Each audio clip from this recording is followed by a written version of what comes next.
গাড়িটা CNG convert করা আছে এবং গাড়িটা যা যেখানে দেখতেছি টোটালি অরিজিনাল। যেমন আপনার হেডলাইট যদি বলি, গাড়ির সাথে যেটা আসছে জাপানে এটাই আছে। এসি দেখতে পাচ্ছি এবং যে জিনিসগুলো থাকে জি করলার মধ্যে, এই যে যেখানে নিকেলের ব্যবহার হচ্ছে দেখতেই পাচ্ছেন ভাইয়া, এটা সিএনজি কনভার্ট করা। এবং সবচেয়ে বড় জিনিস হচ্ছে বেজ ইঞ্চের গাড়িগুলোর একটা চাহিদা বেশি। আসসালামু আলাইকুম এভরিওয়ান, আশা করি সবাই ভালো আছেন। যারা জি করলা গাড়ি খুঁজছিলেন তাদের জন্য আজকে এই ভিডিওটি। আজকে আমরা হচ্ছি শখের গাড়ি রিপন ভাইয়ের কাছে। রিপন ভাই, আপনার এই জি করলা একটু ডিটেইলস আমার অডিয়েন্সকে বলেন না। আচ্ছা ভাইয়া, এটা হচ্ছে 2006 এর মডেল জি করলা, 2006 এর মডেল, 2009 রেজিস্ট্রেশন, 25 সিরিয়াল। গাড়িটা সিএনজি কনভার্ট করা আছে এবং গাড়িটা যা যেখানে দেখতেছি টোটালি অরিজিনাল। যেমন আপনার হেডলাইট যদি বলি, গাড়ির সাথে যেটা আসছে জাপানে এটাই আছে। অরিজিনাল লাইট এবং গ্রিলটা আমাদের দেশে চেঞ্জ হয়েছে। হ্যাঁ আচ্ছা, শুধু গ্রিলটা চেঞ্জ হয়েছে? শুধু গ্রিলটা চেঞ্জ হয়েছে। আচ্ছা, টায়ার কন্ডিশন কি অবস্থা এটা? আলহামদুলিল্লাহ খুবই ভালো কন্ডিশন ভাইয়া, মিনিমাম 2টা বছর চালাবে এর ভিতরে টায়ার কন্ডিশনে। এটা হচ্ছে সাদা কালার না? হ্যাঁ, এটা হচ্ছে জি করলা। এই যে নিকেল হ্যান্ডেল আছে, নিকেল বিট আছে এবং ভিতরে যদি দেখাই ভাইয়া, এটা জি করলা যে ফেব্রিক্স জি করলাতে যেটা থাকলো তো এটি আছে এবং নিকেলের ব্যবহার আছে ভিতরে। এসি দেখতে পাচ্ছি এবং যে জিনিসগুলো থাকে জি করলার মধ্যে, এই যে যেখানে নিকেলের ব্যবহার হচ্ছে দেখতেই পাচ্ছেন। আচ্ছা, আমার কথা হলো কি রিপন ভাই, এটা কি স্মার্ট কার্ড আপনি পেয়েছেন? জি ভাইয়া। জি করলার সবচেয়ে বড় জিনিস হচ্ছে এই যে মাঝখানে হ্যান্ড রেস্টটা মাসবি থাকতে হবে। এটা এটা মাসবি থাকতে হবে। আমরা যদি পেছন সাইডটা যদি একটু দেখি, পেছনের গ্লাসগুলোর কি অবস্থা? ভাইয়া অরিজিনাল, যা যেখানে আছে টোটালি অরিজিনাল। এটা কি সিএনজি কনভার্ট করা নাকি এলপিজি কনভার্ট করা? ভাইয়া এটা সিএনজি কনভার্ট করা।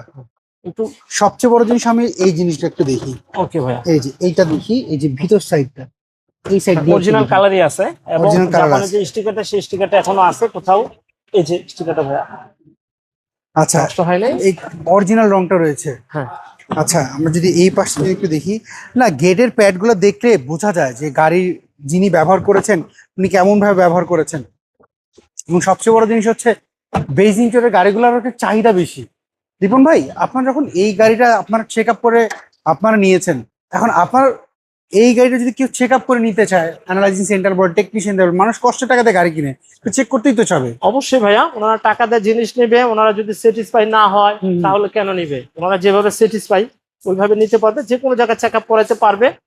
তো আমি বলে আসছি, এখনো বলবো, আমার থেকে গাড়ি নিলে অবশ্যই চেক আপ করে নিতে পারবেন। আচ্ছা, আমরা যদি একটু ইঞ্জিন রুমটা যদি একটু ভিতর সাইডটা দেখাই, ভিতরে কোনো কি রং কিছু করা হয়েছে? না, ভিতরে এখনো রং করা হয়নি। জাপানে যে রংটা না, ওই রংটাই আছে। একটু সাইড দিয়ে যদি ভালো করে দেখেন তাহলে বুঝতে পারবেন। আচ্ছা, এবং কোইটার অরিজিনাল লাইটটা রয়েছে? অরিজিনাল।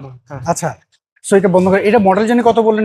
এটা ভাইয়া 2006 এর মডেল, 2009 রেজিস্ট্রেশন, 25 সিরিয়াল, সিএনজি করা আছে। যা যেখানে আছে টোটালি ইনটেক জি করলা গাড়ি।